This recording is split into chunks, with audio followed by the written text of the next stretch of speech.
حسینی مصیبت کو نت گاما رسمن حسینی مصیبت کو نت گاما چاہتے جو نصیر لا مصیبت گاما رسمن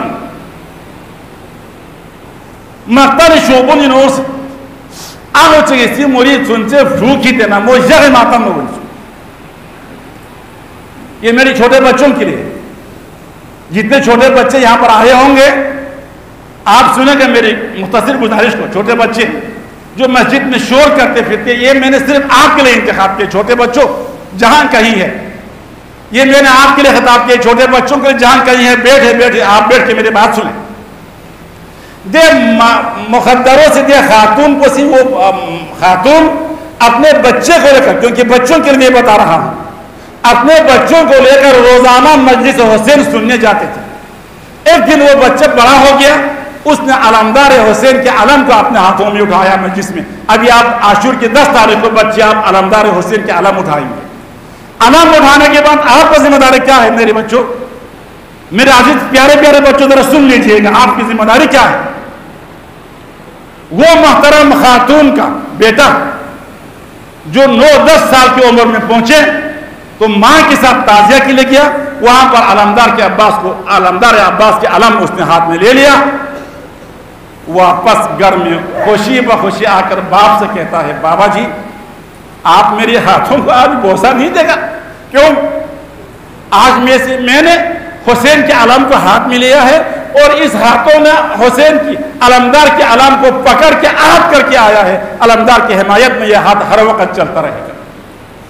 علمدار کی جب مصیبت میں سنوں گا میرے یہ چھوٹے ہاتھ سے سینہ زنی کروں گا. علمدار کی مصیبت میں سنوں گا میں حسین کہہ کے رو کر کے اپنے جگہ پہ میں سینہ زنی کرتا بابا میں نہیں تھکوں گا. باپ شقی القلب تھا، بیٹے سے کہتا ہی اتنے علمدار کی تجھے محبت ہے؟ کہتے بابا جی کیوں نہیں ہے. اچھا تو اگر تمہیں اتنا محبت ہے بالکل مجھے ہے. بچے آپ سن رہے ہوں گے، بچہ کہتا ہے بالکل مجھے علمدار کی حمایت میں، جس ہاتھ میں علمدار کے علم پکڑا ہے یہ ہاتھ علمدار کی حمایت میں ہی اٹھے گا، یہ ہاتھ حسین کی حمایت میں ہی اٹھے گا، یہ ہاتھ حسین کے لیے حسین کے سینے سے نکل کیوں نہیں کرے گا بابا. غصہ کہتا ہے اچھا بازو میری طرف کرو. بچے کے دونوں بازوں کو کاٹ کے گردن پر لٹکا دیا اس بابا نے. جب بچے کو یہ حال لگا، ماں بےتاب ہو کر کے سزا دیتی ہے، ماں بےتاب ہو کے سزا دیتے ہیں. یا فاطمہ میری بیٹے کے حالات کو دیکھ لیجئے گا، میری فریاد کو پہنچے. یا زینب میری بیٹے کی فریاد کو پہنچے. شوہر کو وہ بھی غصہ آیا ہے، تم تیری فاطمہ کو بلا رہا ہے، تم زینب کو بلا رہا ہے؟ ہاں میں بلا رہا ہوں. او قریب اس کی زبان کاٹ کے ہاتھ میں ڈال دیا. بچے کے دونوں چھوٹے ہاتھوں کو کاٹ کر کے گردن سے رکھ کر کہا چلے جاؤ، جس نے تم کو دیتا ہے میں دیکھتا ہوں. ماں بچہ روتے ہوئے آئے، حسین کے ذریعے کے پاس پہنچا. بچوں حسین کے ذریعے کے پاس پہنچے. ماں کو تو ایک بچے کے غم تھا، ایک بچے کا غم تھا. ابھی اس ماں نے بہت بچوں کے غم نہیں دیکھا تھا. اس ماں نے صرف 2 بازو کٹتے ہوئے دیکھا تھا، اور کتنے سر پیمال ہوئے اس ماں نے نہیں دیکھے تھے. ماں نے ششمہار اصغر کی سینے پہ آتے ہوئے نیزے کو نہیں دیکھا تھا.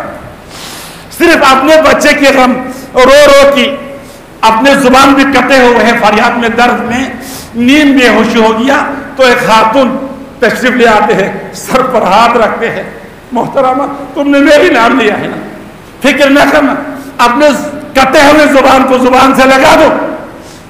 میں اپنے خواب میں، میں نیم بے ہوشی میں اپنے کٹے ہوئے زبان کو میں اپنے زبان سے جوڑتا ہوں تو میری زبان تر و تازہ ہو گیا.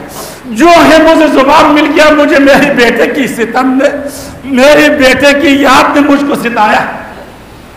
میں بیٹے کے پاس آیا تو بیٹے کی بھی دونوں ہاتھ ایک جڑے ہوئے، حسین کی ذریعے پر سر رکھ کے رو رہا ہے. یہ کہہ رہا ہے وہ ہستی کون تھا جس نے میرے ہاتھوں کو بچایا؟ آپ کون ہے جس نے میرے ہاتھوں کو جڑا دیا؟ کہتے ہیں تم نے کس کے لیے ہاتھ کٹوایا تھا؟ تمہارے ہاتھ کس کے راستے میں دیے تھے؟ وہ کہتے ہیں بے ہوشی کی حالت میں میں نے علمدار کے علم اٹھایا تھا، میں نے علمدار کی حمایت کے لیے ہاتھ اونچا کیا تھا.